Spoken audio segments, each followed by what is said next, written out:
तर अर्थातच मी सुरुवात करू इच्छिते भाऊ तोरसेकर यांच्याकडून। भाऊ, तुम्ही पाहिलं ज्या पद्धतीने आम्ही वर्षभरामध्ये फडणवीस सरकारची जी काही कामगिरी होती किंवा ज्या पद्धतीने फडणवीस सरकारच्या समोर जी आव्हानं आलेली ती दाखवण्याचा एक संक्षिप्त प्रयत्न हा सुरुवातीला केलेला आहे। तुम्ही या वर्षभराच्या कामगिरीकडे कसं पाहता भाऊ?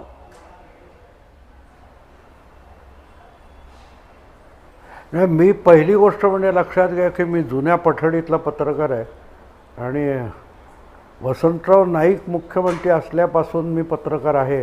नक्कीच। आणि अशा प्रकारे कुठच्या मुख्यमंत्र्याची वर्ष किती झाली, त्याचं वर्षपूर्तीचं काय झालं याचे आढावे सहसा इतके जाहीररित्या घेतले जात नव्हते। आमची पत्रकारिता सुरू झाली त्यावेळेला हे असलं रोजच्या रोज परीक्षा होणारं काहीतरी राजकारण नसायचं। आजकाल असं झालं सकाळी वेळेवर उठले की नाही, रात्री वेळेवर झोपले की नाही, इथपर्यंत कॅमेरे लावून बसलेली जी पत्रकारिता आहे ही आमच्या काळात नव्हती। त्यामुळे एखाद्या सरकारचा आढावा घ्यायचा असेल तर आमच्या काळामध्ये वर्षभर म्हणजे 5 वर्षानंतर जेव्हा पुढच्या निवडणुका व्हायच्या त्यावेळेला साधारणतः एखाद्या सरकारचा आढावा घेतला जायचा।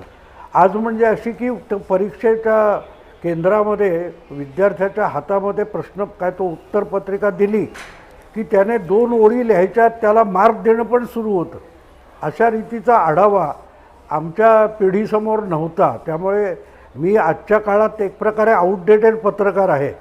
आजची जी पत्रकारिता आहे त्याच्यामध्ये मीच आउटडेटेड आहे। त्यामुळे तुमचे मुख्यमंत्री असोत, उपमुख्यमंत्री असोत, या सगळ्यांचं जे काय मूल्यांकन चालू आहे सध्या ते मला पटत नाही। याचं कारण डे टू डे कारभार करायचा की रोजच्या रोज प्रश्नांना उत्तरं द्यायची, अशा पद्धतीत एखाद्या मुख्यमंत्र्याला किंवा मंत्र्याला किंवा राजकारण्याला काम करावं लागणार असेल तर त्याचा पहिली गोष्ट म्हणजे त्याचा अर्धा वेळ आपण काढून घेतो, त्याने कामच नाही करायचं।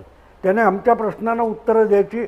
आम्हाला लाखो शंका आहेत, वोट चोरी झालेली आहे, आरक्षणाचं काहीतरी झालेलं आहे, तर जर आपण त्याच्या कामाचा अर्धा वेळ खाऊन टाकत असू तर मग मूल्यांकन करताना सुद्धा फक्त 50% मार्कावरच मूल्यांकन करावं असं माझं प्रामाणिक मत आहे। ठीक आहे, मग भाऊ एक प्रश्न मला विचारायचा आहे आपल्याला की तुम्हाला जर समजा 50% मार्कांवर जरी मूल्यांकन करायची संधी असेल तर त्या 50% मधले किती टक्के द्याल तुम्ही? हे माझ्या आवाक्याच्या पलीकडचं आहे। आणि त्यामुळे मी एक गोष्ट सांगेन की ज्याला काय पण म्हणतो की सरकार चाललंय तर चांगलं चाललंय असं मी म्हणेन, कारण लोकांच्या अपेक्षा ह्या फार कमी असतात। पण जे लोक मतदानाला पण जात नाहीत त्यांच्या प्रचंड अपेक्षा असतात आणि त्या प्रचंड अपेक्षा पूर्ण करण्यातच एखाद्या सरकारची दमछाक होऊन जाते। कारण रोज रोज प्रश्न विचारले जातात, ह्याच्यात काय झालं, त्याच्यात काय झालं, अमुक काय झालं।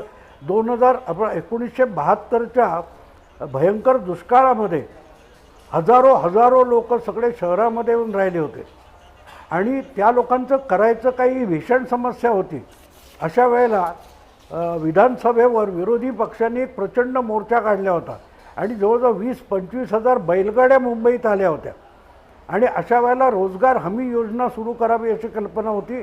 आणि त्यावेळेला तुमच्या विरोधी पक्षाचे नेते मला वाटते कृष्णराव धुळप होते, त्यांनी मोर्चासमोर भाषण करताना सरकारचे वाभाडे केले।